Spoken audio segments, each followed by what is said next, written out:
di dalam hidupku saat kita duduk di pelaminan. Ucapan selamat tiada hentinya, oh bahagia hatiku rasanya, ku bersanding dengan dirimu. Tapi oh kini tinggallah kenangan yang membuat kecewa di hati.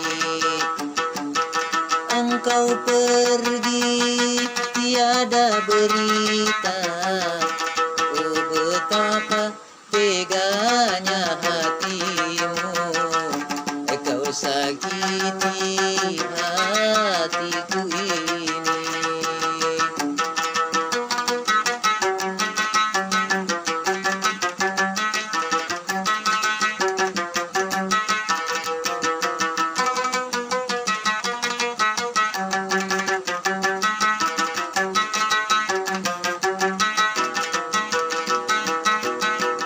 Menyesal, sungguh aku menyesali mengapa semua ini terjadi.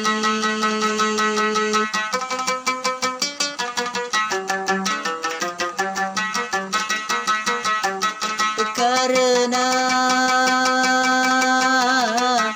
kedua orang tuamu tak lagi senang pada diriku. Kau tega hancurkan mahligai cinta.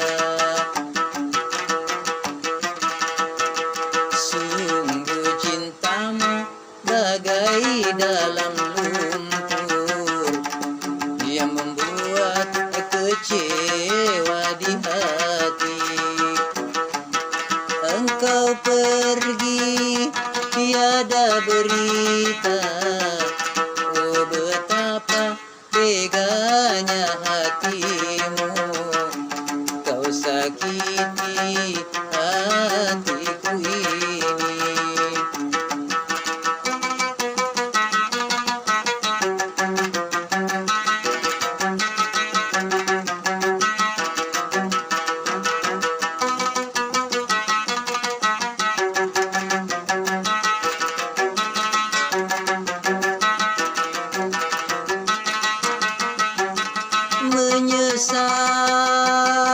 Menyesal, sungguh aku menyesali mengapa semua ini terjadi.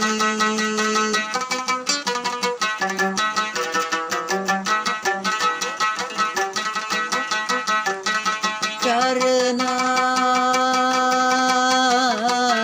kedua orang tuamu tak lagi senang pada diriku.